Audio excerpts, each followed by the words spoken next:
The first speaker I'd like to welcome is Tony Benn, who's the president of Stop the War Coalition. He's also someone, as you all know, who's been an active, inspiring, motivational campaigner against imperialism, against foreign wars for many, many years. So I'll hand over to Tony Benn.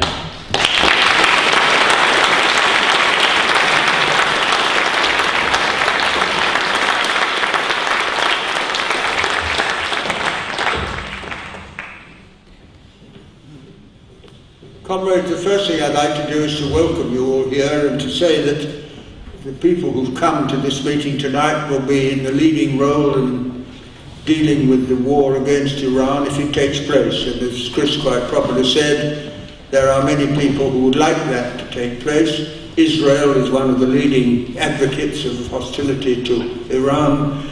The British government, the American government have gone along with it, and it does pose a very, very serious threat. Chris said that on the platform there were some young and old. Well, I'm in the old, and I remember things which may be relevant because, of course, for a while Britain had a role in Iran, and then we had a row with Mossadegh in 1951 because he nationalised the oil, and there was a possibility of conflict then, which happily didn't take place. And then the Shah was brought along, and he was an American agent who governed Iran for a long time, and then the Shah was overthrown by the present regime, and the present regime has been involved in a great deal of conflict with us over a variety of issues, but our interest, our national interest, is the oil, because Iranian oil is an enormous source of supply for the world's oil needs, and therefore you always have in mind when you talk about Iran the interest the West has in getting control of that oil. And as far as the nuclear work is concerned, well, I went as the minister to see the Shah 40 years ago, just before he was overthrown, and at that time he told me that he was working on nuclear research, that he was being supported by the Germans and the French. I don't think the Americans had any objection to the Shah so long as the Shah had them, because they relied on him to safeguard American interests. And the nuclear research went on, and now the issue has come that because of the nuclear research that Iran has, it will be possible to build the bomb. And there is no doubt whatever, there is a very, very close link between nuclear power and nuclear weapons. In this country, which is a nuclear war state, we began with the bomb and then moved on to civil nuclear energy later, but never forget the link that goes between the two.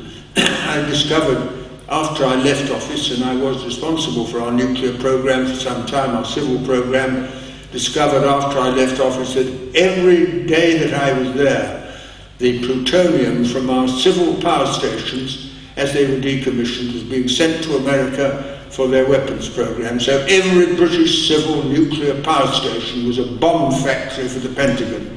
And that was one indication I had. The other indication I had, which is interesting in view of the role of Israel, that I had an officer in my department who was in charge of non-proliferation. His job was to see that nuclear weapons didn't spread.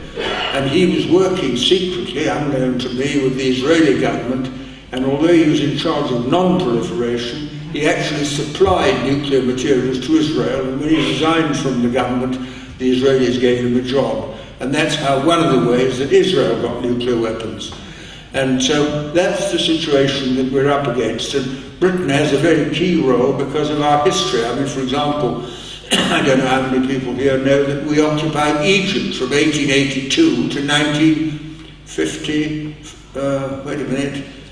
55 was it, I think it was then, and then we went back again at the time of the Suez War in alliance with Israel against Egypt, and we have been involved in all the imperial conflicts in the Middle East.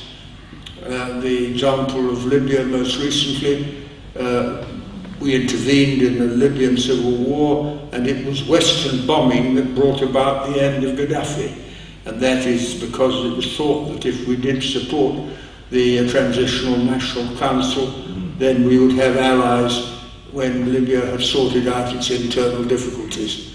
And that is the situation that we're in, that the imperial background, which is associated with Britain's role in the Middle East, is a dominant one in the minds of most Middle Eastern countries who look at what's happening. And it's very difficult for us to escape from that, because it is a historical fact, but it gives extra importance to what is going on now, because it indicates a new imperial interest, which is the oil.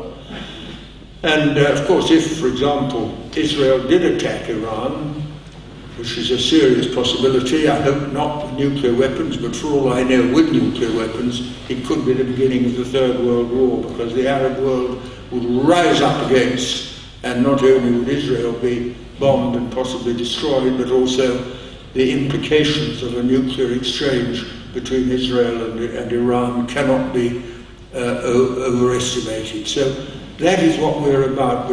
What we were about when we were talking about the Afghan war, we talk about the Suez war. We represent the people in Britain who are opposed to the use of war by Western powers to safeguard our interests, regardless of the suffering which we would impose on the rest of the world.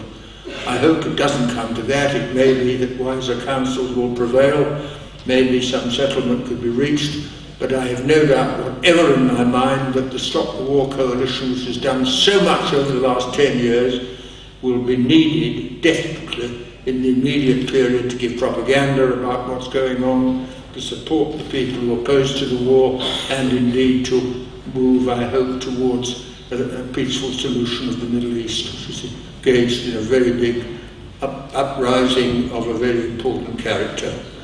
So that's all I wanted to say, just to give the background, to give a warning, which I'm sure is what's brought you here tonight, so that we can organise to prevent this conflict from taking place. And I think everyone here, well, you wouldn't have come if you hadn't been interested. Everyone here has a role to play in talking to colleagues and friends in organisations where they work, trying to bring the resistance to this war into the forefront of the political campaign and political debate. So thank you for listening. I know that we shall meet again many times on this issue, because the danger is a very, very real one. Thank you.